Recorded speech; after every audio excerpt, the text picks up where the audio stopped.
Soulstice is a love letter to Devil May Cry and Bayonetta. Just by looking at its visuals and its name, I thought I was about to experience a decent Souls-like game that might be influenced from Demon Souls and Berserk, but I was totally wrong. Just to put it simply, if you love high action-based hack-and-slash titles like Devil May Cry and Bayonetta, searching for an alternative game, Soulstice might please you. And a lot. There are multiple various weapons that you can use while doing combos, around 5 different difficulties that might challenge your skills, and more than 10 hours of game time is just some of the aspects of Soulstice, and the list goes on. At first I had difficulties of being hooked to the Soulstice due to being a new title that I had no clue of, but Reply Game Studios tried to build a dark fantasy world that is just interesting. It is a decent hack and slash with fluid action gameplay, and just these aspects make Soulstice worth to give a chance.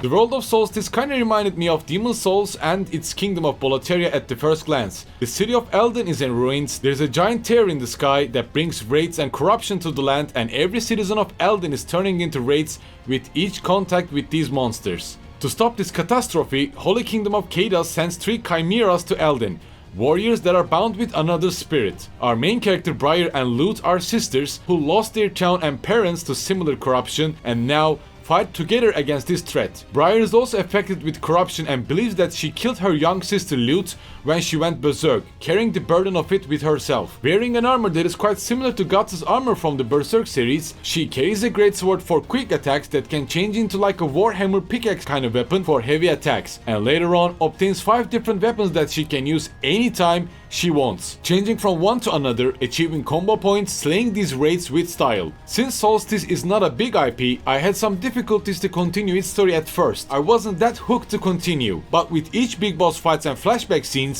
we learn more and more about Briar and Lute, how they turned into a chimera, their background story, and also the Holy Kingdom of Kaidas.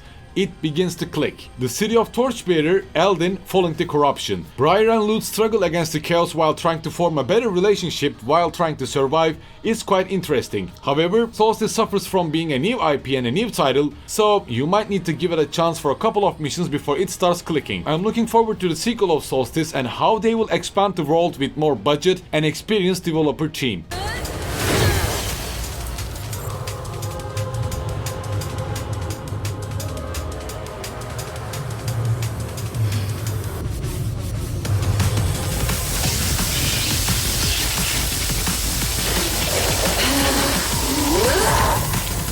Speaking of developer team, Soulstice is developed by Reply Game Studios and it's their 4th release title, as Joe Dever's Lone Wolf and VR game Theseus being previous. I wouldn't be mistaken if I were to call Soulstice as an indie game, I guess. Though they did their studies really well. Hack and slash mechanics are responsive while changing weapons, doing dodges and switching from Lute's blue field to red field. It is really fluid and not sluggish at all. Starting with Greatsword and Warhammer, during this story Briar receives fist weapons, bow, whip, dual daggers and cannon as weapons, and all of these weapons are just quickly accessible during the fight. There is no need to change the greatsword since it is always available with quick attacks, but the secondary weapon needs to be changed whenever you wish to. All of these weapons have different purposes, movesets and skill trees that can unlock new moves, and by using different weapons your combo meter increases. You earn better rewards when a fight ends, and also Briar and Lute's unity level increased at least so either Briar to go berserk or do a special move to clear its enemies. And trust me, even the normal difficulty can be quite challenging, and level progress with different difficulties works just like by Devil May Cry, meaning that each difficulty has its own separate progress and players need to start from the first level if they want to play on different difficulty. Your unlocked gears, skills and movesets stay with you, so it is just familiar hack and slash experience that is done correctly.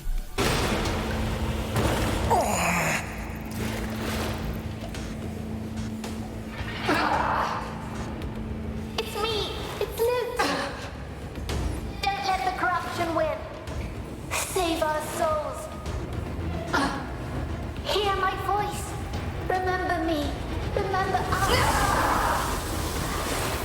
From the outskirts of Elden within the first mission, Solstice presents 25 different missions that takes roughly around 12 hours to complete. Each mission takes around 15 to 35 minutes to complete, and some of these missions have just one single tough boss battle to complete, and Solstice's whole story progress takes place within Elden's dark and gloomy atmosphere. It kinda reminded me the level progress of Devil May Cry 5 or Bayonetta 2, to be frank. The whole journey to reach the tier takes a long time with lots of challenges, mazes and fights. Besides that, there are also some puzzles that also reminded me the first God of War of PlayStation 2 that do not take so much time or kill the hack and slash flow, so there is no need to be worried about that. Mainly, these puzzles require Briar to use Lute's spatial field ability to break red crystals within a specific time. Lute's blue field and red field ability is also similar to DMC ability as far as I can remember. Dante using the blue and red weapons to deal damage for different enemies kinda approach, and some of these raids either they have red crystals in their bodies or they are in a ghost-like blue appearance that requires you to change Lute's field and deal damage. As far as if we were to look at Solstice's foundation, we can see hack and slash combat that is similar to Devil May Cry and Bayonetta, level design that is a bit similar to PlayStation 2's first God of War, Briar and Lute being close to Guts and Shirke, and since it's Reply Games Studios' first hack and slash with fluid action, I dare say these inspired works and aspects are right on point. Maybe I overdid with comparisons here, but I just wanted to clarify these aspects and how they built up different elements as clear as possible. Just, you know what, I can even mention Soulstice as the Claymore game that we have never got. Is there still hope for you to embrace your true self? You're insane! What are you rambling about? We are not here to parley with the likes of you. You're a monster!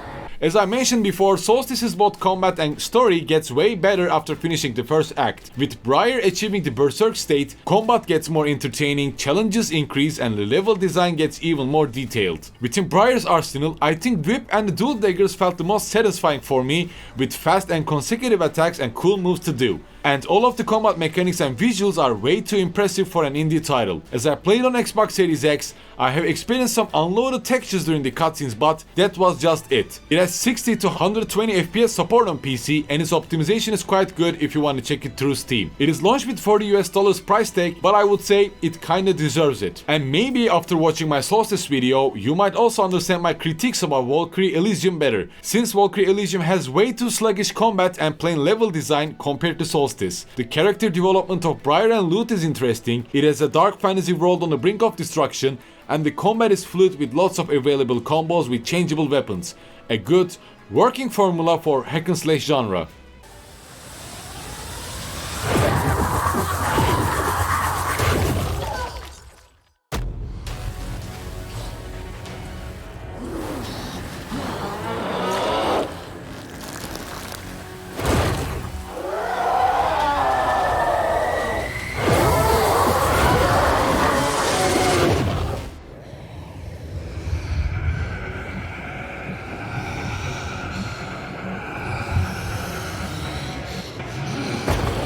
With that, Solstice is a must experience in the title of 2022, and especially if you're into Devil May Cry like hack and slash or dark fantasy world like Claymore and Berserk, it is a must play. Although Solstice starts with lots of terms and unknown world at the beginning, its world setting and the combat mechanics begin to click around at the end of first act, and it makes you keep on going until the very end and maybe even motivate you to tackle the harder difficulties. It is one of the strongest indie titles of this year that deserves your money, time and sweet combos.